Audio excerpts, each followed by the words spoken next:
Assalamualaikum warahmatullahi wabarakatuh. Salam sehat.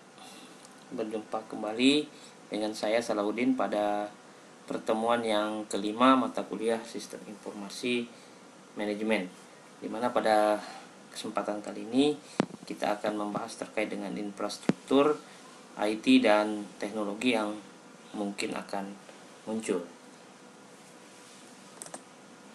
Adapun yang menjadi tujuan pembelajaran pada pertemuan yang kelima kali ini adalah di mana yang pertama Anda sebagai mahasiswa diharapkan mampu menentukan infrastruktur teknologi informasi dan mampu menjelaskan komponen-komponennya. Kemudian yang kedua, mampu mengidentifikasi dan menjelaskan tahapan dan pendorong teknologi evolusi infrastruktur teknologi informasi. Yang ketiga adalah mampu menilai tren platform perangkat keras komputer kontemporer. Kemudian yang keempat adalah mampu menilai tren platform perangkat lunak kontemporer. Dan yang kelima adalah mengevaluasi tantangan dalam mengelola infrastruktur teknologi informasi dan solusi manajemen. Baik, kita awali dari infrastruktur teknologi informasi, bahwa yang dimaksud dengan infrastruktur teknologi informasi itu ialah kumpulan perangkat fisik dan perangkat lunak yang diperlukan untuk mengoperasikan perusahaan. Nah, adapun komponen infrastruktur itu terdiri dari perangkat keras komputer atau lebih kita kenal dengan hardware, kemudian perangkat lunak komputer atau lebih kita kenal dengan kemudian layanan manajemen data, kemudian integrasi sistem jasa, kemudian juga ada komponen telekomunikasi atau jaringan, ada aplikasi perangkat lunak perusahaan. Nah, ini ada contoh-contohnya, misalnya seperti yang paling umum itu adalah operating system yang banyak kita gunakan seperti Microsoft, atau database itu seperti Oracle ya. Dan komponen yang lainnya itu adalah platform internet. Nah, di mana koneksi antara perusahaan, infrastruktur teknologi informasi dan kemampuan usaha dapat digambarkan seperti yang terlihat pada gambar berikut ini ya. Oke, di mana layanan yang mampu diberikan perusahaan kepada pelanggan, pemasok dan karyawan ya. Jadi ada pelanggan, pemasok dan karyawan, itu adalah fungsi langsung dari infrastruktur teknologi informasinya ya. Ya, jadi idealnya bahwa infrastruktur ini harus mendukung perusahaan atau strategi perusahaan bisnis dan juga sistem informasi. Nah, teknologi informasi baru memiliki dampak yang kuat pada strategi bisnis dan teknologi informasi serta layanan yang dapat diberikan kepada para pelanggannya ya. Oke, jadi di sini ada strategi bisnis, strategi teknologi informasi, dan informasi teknologi itu sendiri gitu ya. Oke, jadi ada 3 poin. Nah, jika berbicara terkait dengan evolusi ya, dari tahun ke tahun terkait dengan evolusi infrastruktur teknologi informasi ini, kita bisa lihat gitu ya. 59 gitu ya. Oke, itu ada mainframe IBM, kemudian mini komputer DEC itu lebih murah, itu diperkenalkan di tahun 1965. Kemudian di tahun 1981 ya, nah itu muncul PC ya, personal komputer atau komputer pribadi gitu ya. Nah itu yang diprakarsai dari IBM. Kemudian ada era klien dan server ya, dimulai itu 1983 ya. Oke, jadi ada komputer klien, ada komputer server ya. Oke. Nah, kemudian di tahun 92 itu berkembang gitu ya, itu ada namanya era komputasi perusahaan, yaitu bergerak menuju pengintegrasian jaringan yang berbeda gitu ya, aplikasi yang menggunakan standar internet dan munculnya berbagai macam aplikasi-aplikasi perusahaan. Nah, pada tahun 2000 ya sampai saat ini gitu ya, itu muncul namanya cloud computing ya, atau komputasi awan ya. Oke, jadi komputasi awan ini ya, daya komputasi dan aplikasi perangkat lunak yang disediakan melalui internet atau jaringan lain ya. Oke, nah jadi ini cloud computing ini bentuk komputasi yang paling cepat pertumbuhannya gitu ya. Nah, ini evolusi infrastruktur TI gitu ya, dari awal diprakarsai oleh IBM sampai kepada cloud computing ya. Nah, kalau kita gambarkan seperti ini ya. Nah, jadi awalnya ada mainframe atau mini komputer itu di tahun 1959. Kemudian di 1981 ada VC ya, personal komputer muncul. Kemudian di 1983 itu client server ya. Oke, jadi ada server, ada klien yang dilayani oleh server ya, komputer-komputer klien. Nah, kemudian enterprise computing atau komputer yang banyak digunakan oleh perusahaan-perusahaan, tentunya dengan bantuan internet ya. Oke, tetap dengan komputer klien tapi dengan lebih banyak gitu ya. Dan yang terakhir di tahun 2000-an itu muncul cloud computing ya. Oke, jadi cloud computing ini ada cloud and mobile computing ya. Oke, jadi bukan cuma hanya personal komputer atau PC, laptop, tapi juga ke smartphone ya. Nah, itu akan kita bahas lebih jauh nanti terkait dengan smartphone. Nah, ini secara jelas ya, bagaimana tahapan evolusi infrastruktur ya. Oke, dari kalau kita gambarkan di sini ya, satu tingkat itu ada host atau mainframe, kemudian ada jaringan, kemudian ada client VC gitu ya. Oke. Dan seterusnya.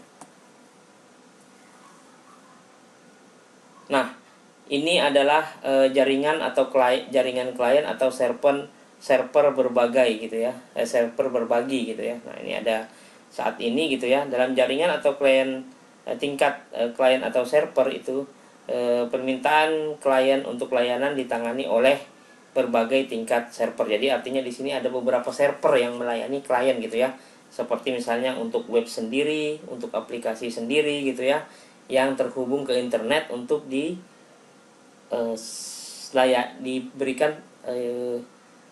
jaringan atau diberikan akses kepada klien gitu ya. Tentunya dengan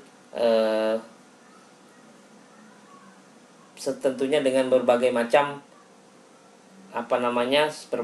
berbagai macam seperti sales atau pemasaran gitu ya, di bidang produksi, di bidang accounting atau keuangan, dan di bidang sumber daya manusia atau HR ya. Oke, nah ini mempunyai data-data yang mana ini semuanya dikelola oleh komputer server ya, baik itu di application server maupun di web server ya.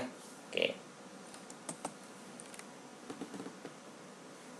Berikutnya adalah penggerak teknologi evolusi infrastruktur. Nah, dari hukum Moore dan kekuatan microprocessing gitu ya. Oke, jadi ada hukum Moore dan kekuatan microprocessing, di mana microprocessing ini memiliki daya komputensi berlipat ganda ya. Daya komputasi berlipat ganda setiap 18 bulan gitu ya. Jadi setiap 18 ada peningkatan gitu, selalu di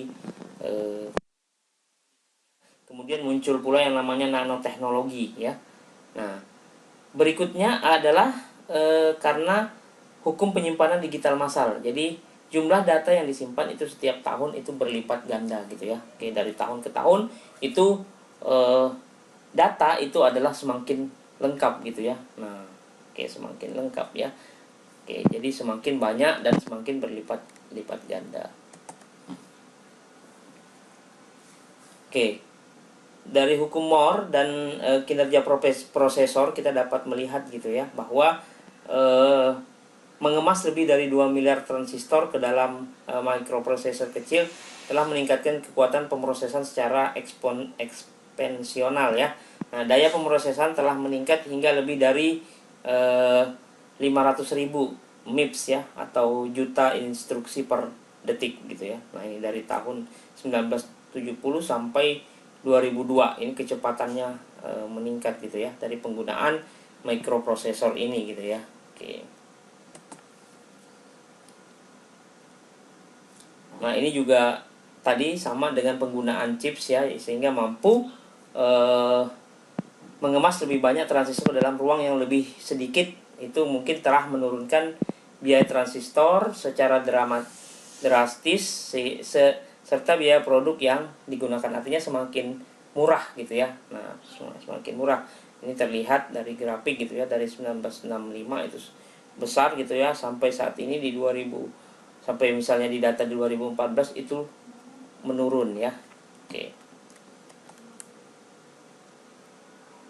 Nah, ini juga sama gitu ya, terkait dengan biaya-biaya tadi. Kemudian selain hukum Moore itu dan jumlah data yang berlipat ganda gitu ya, itu ada hukum Metcalfe dan ekonomi jaringan gitu ya. Nah, di mana nilai atau kekuatan jaringan tumbuh secara eksponensial ya. Oke, sebagai fungsi dari jumlah anggota jaringan. Artinya apa dampaknya? Seiring bertambahnya jumlah jaringan, maka semakin banyak orang yang ingin menggunakannya. Oke.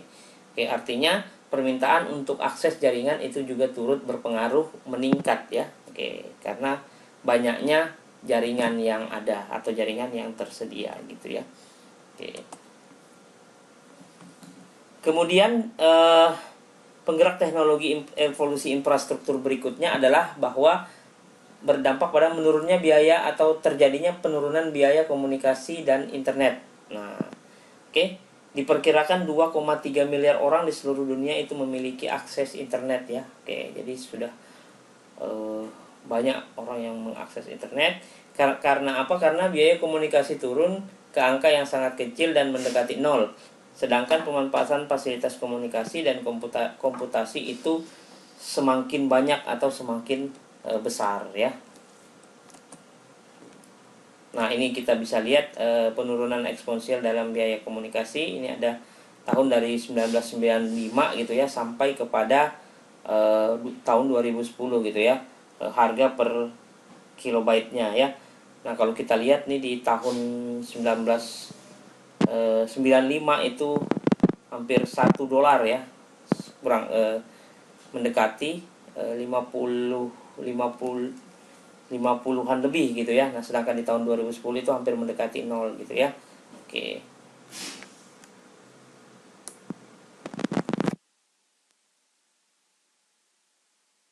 Nah,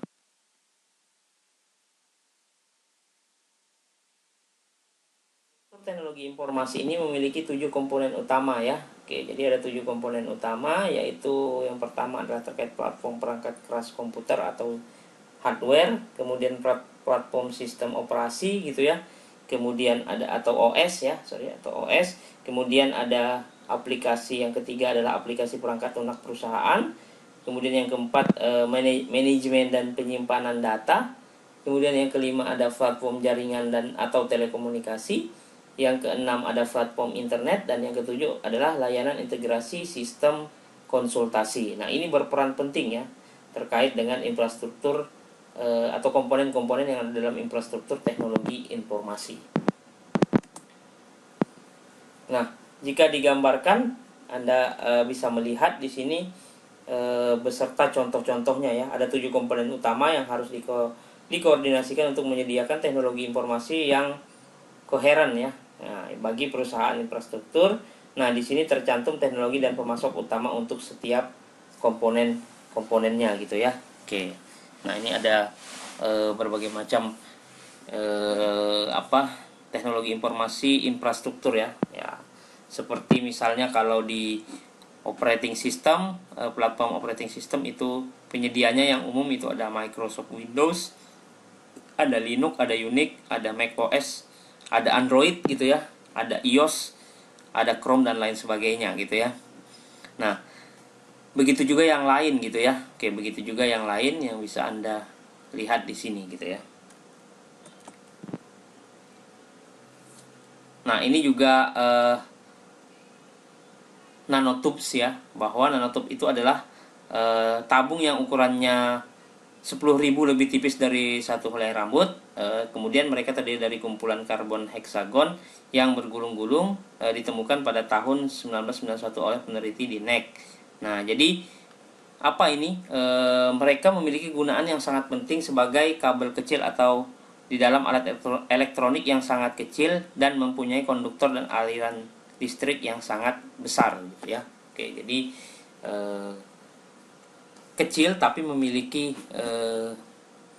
arus listrik gitu ya, mempunyai konduktor aliran listrik yang sangat besar ya.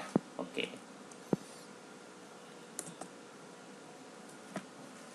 Nah, kemudian berbicara terkait dengan platform perangkat keras komputer ya, atau hardware, ini ada tadi sudah dibahas, server, ada mainframe gitu ya. Kemudian ada beberapa contoh-contoh perusahaannya gitu ya, seperti AMD, Intel, dan IBM gitu ya. Oke, ada perusahaan chip, kemudian dan lain sebagainya ya. Oke. Nah, untuk yang kedua itu adalah platform OS ya. Oke, yang OS atau sistem operasi itu tingkat server, ini dari data gitu ya, ada data itu bahwa 65% menjalankan server itu dijalankan dengan Unix atau Linux, dan 35% itu dijalankan dengan Windows gitu ya. Sedangkan untuk kliennya gitu ya, kebalikannya gitu, 90% itu banyak menggunakan Windows gitu ya. Oke, sedangkan sisanya itu bisa dari Android, kemudian dari cloud computing gitu ya, komputasi awan seperti Google Chrome OS ya. Nah, di sini ada beberapa aplikasi perangkat lunak perusahaannya, itu seperti Oracle dan penyedianya dan lain sebagainya ya. Yang ketiga adalah manajemen dan penyimpanan data ya. Nah, ini ada perangkat lunak database itu seperti Oracle, kemudian penyimpanan data fisik ya, itu seperti Seagate gitu ya, Maxtor mungkin Anda mengenal gitu ya, ada WD ya, oke, dan lain sebagainya. Kemudian ada jaringan area penyimpanan, itu adalah menghubungkan beberapa perangkat penyimpanan di jaringan khusus gitu ya. Oke. Kemudian platform jaringan atau telekomunikasi. Nah, ini ada macam-macam gitu ya. Oke, ada layanan telekomunikasi. Biasanya ada kabel, nirkabel gitu ya, dan lain sebagainya. Kemudian di Indonesia itu misalnya ada Telkom dan sebagainya gitu ya. Oke. Nah, sistem operasi jaringan ya sama gitu ya. Kemudian juga penyedia untuk jaringan gitu ya. Nah, ini ada juga beberapa. Mungkin yang sudah Anda kenal, ada Cisco, ada dan lain-lain gitu ya. Nah, sedangkan platform internet atau platform internet itu adalah perangkat keras, perangkat lunak, layanan manajemen untuk mendukung situs web perusahaan, termasuk layanan hosting web, intranet dan extranet. Jadi tanpa ada platform internet tentu tidak akan bisa terhubung gitu ya. Nah, tentu tidak akan terhubung ya. Oke, nah ini berapa contoh-contohnya gitu ya. Oke. Nah, platform digital seluler juga berpengaruh gitu ya. Tren platform perangkat keras kontemporer saat ini gitu ya. Oke, walaupun saat ini kita lihat ada ponsel, ada smartphone ya. Yang paling umum itu iPhone, Android ya. Nah, walaupun saat ini BlackBerry itu sudah ditinggalkan gitu ya. Oke. Nah, mampu untuk menjelajahi web, mengirim dan menerima email dan lain sebagainya gitu ya. Oke. Ada notebook, kemudian ada tablet gitu ya. Nah, ini ada bermacam-macam juga jenisnya ya. Oke, ini yang saat ini banyak digunakan ya, banyak digunakan. Nah, ini ada diskusi gitu ya, nanti akan kita masukkan pada sesi diskusi saja. Oke, untuk lebih memahami terkait dengan platform ya, platform infrastruktur teknologi informasi. Kemudian masih berbicara terkait dengan tren platform perangkat keras kontemporer gitu ya. Oke, ini juga ada beberapa, ada komputasi grid gitu ya. Oke, yang dimaksud adalah menghubungkan komputer yang jauh secara geografis ke dalam satu jaringan untuk menggabungkan kekuatan pemrosesan dan membuat superkomputer virtual. Kemudian memberikan penghematan biaya, kecepatan dan kelincahan. Nah, ini komputasi grid ya. Kemudian ada virtualisasi, itu adalah mengizinkan sumber daya fisik tunggal untuk bertindak sebagai banyak sumber daya, yaitu menjalankan beberapa OS gitu ya, operating system. Nah, ini virtualisasi gitu ya. Nah, ini yang cold computing tadi gitu ya, komputasi awan gitu, ialah komputasi sesuai dengan permintaan layanan yang diperoleh melalui jaringan. Jaringannya berupa infrastruktur sebagai layanan, platform sebagai layanan, maupun perangkat lunak sebagai layanan gitu ya. Oke. Kemudian cold computing ini ciri-cirinya kemudian dapat bersifat publik atau juga dapat bersifat pribadi atau privat ya. Oke. Kemudian memungkinkan perusahaan meminimalkan investasi teknologi informasi karena tidak lagi membutuhkan banyak seperti misalnya hardware dan lain sebagainya gitu ya. Nah, cuma ada kelemahannya. Jadi cold computing ini kelemahannya atau kekurangannya ya tentu dari masalah keamanan dan juga kehandalan gitu ya. Oke. Nah, ini struktur ya, infrastrukturnya gitu seperti ini gitu ya. Jadi dalam komputasi awan, kemampuan perangkat keras dan perangkat lunak adalah kumpulan sumber daya virtual, jadi virtual ya, maya yang disediakan melalui jaringan. Nah, seringkali bisnis dan karyawan memiliki akses ke aplikasi dan infrastruktur ini dimanapun, kapanpun, dan di perangkat apapun gitu ya. Jadi bisa melalui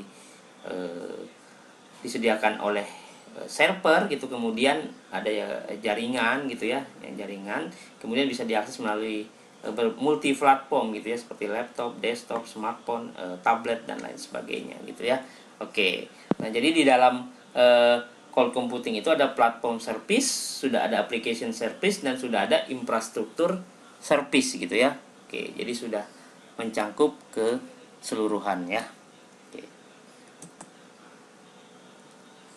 Kemudian ada yang namanya komputasi hijau ya, atau praktek teknologi untuk pembuatan, penggunaan, dan pembuangan perangkat keras komputasi dan jaringan gitu ya. Oke. Kemudian ada juga komputasi otonom, bahwa itu adalah upaya seluruh industri untuk mengembangkan sistem yang dapat mengkonfigurasi, menyembuhkan diri sendiri saat rusak, dan melindungi diri pada penyusup luar gitu ya. Nah, ini lebih canggih lagi gitu ya.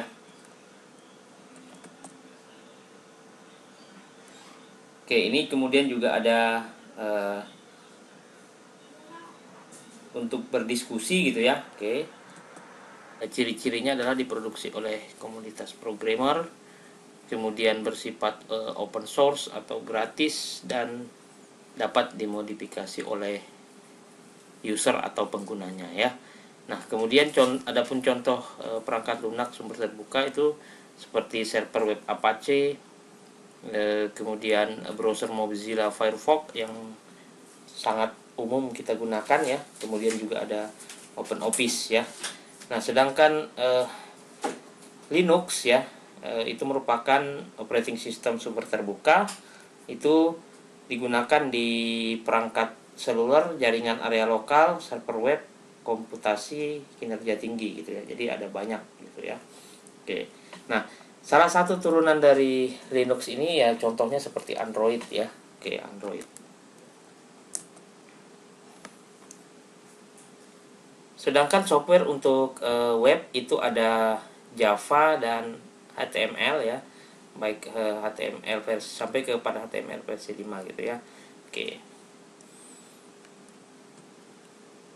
Kemudian layanan web itu menggunakan XML gitu ya, dimana layanan web itu sendiri adalah komponen perangkat lunak yang bertukar informasi menggunakan standar dan bahasa web ya.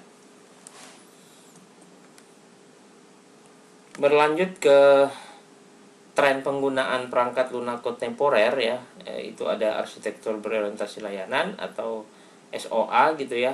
Oke, jadi itu ialah kumpulan layanan mandiri yang berkomunikasi satu sama lain untuk membuat aplikasi perangkat lunak yang berfungsi ya. Nah, kemudian pengembang perangkat lunak menggunakan kembali layanan ini dalam kombinasi lain dan merakit aplikasi lain sesuai dengan kebutuhan yang diinginkan oleh perusahaan gitu ya. Oke. Nah, ini ada contoh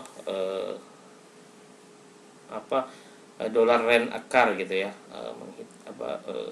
pusat menggunakan layanan web untuk menghubungkan sistem pemesanan online dengan sewa usaha sewa mobil ya. Nah, ini. Jadi SOA itu sebenarnya adalah sebuah arsitektur kerangka kerja berbasis standar terbuka yang memungkinkan perusahaan-perusahaan untuk saling mengintegrasikan data yang sebelumnya hanya tersimpan rapi di organisasi masing-masing gitu ya. Oke, jadi seperti ini jika dilihat gambarnya ya. Nah, ini jadi contoh cara sewa mobil dengan menggunakan layanan web ya. Ya, cara menggunakan layanan web. Kemudian ada selanjutnya adalah pengalihdayan perangkat lunak dan layanan cloud ya. Nah, 3 sumber eksternal untuk perangkat lunak itu adalah paket perangkat lunak itu sendiri dan perangkat lunak perusahaan. Kemudian pengalih-dayaan perangkat lunak dan layanan perangkat lunak berbasis cloud atau berbasis awan. Ini adalah beberapa data gitu ya terkait dengan penggunaan perangkat lunak di perusahaan. Berikutnya adalah masih lanjutan dari tren platform perangkat lunak kontemporer. Itu ada Mashup ya, Mashup atau kombinasi 2 atau lebih aplikasi online seperti menggabungkan perangkat lunak pemetaan Google Maps dengan konten lokal ya. Kemudian ada aplikasi di Android.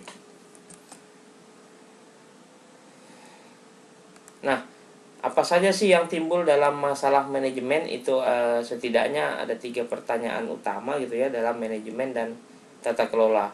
Yaitu yang pertama adalah siapa yang mengontrol infrastruktur teknologi informasi.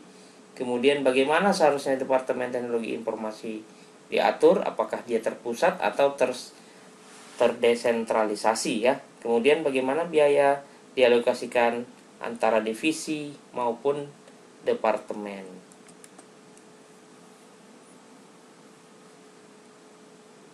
Berikutnya adalah melakukan investasi infrastruktur yang bijaksana. Oke.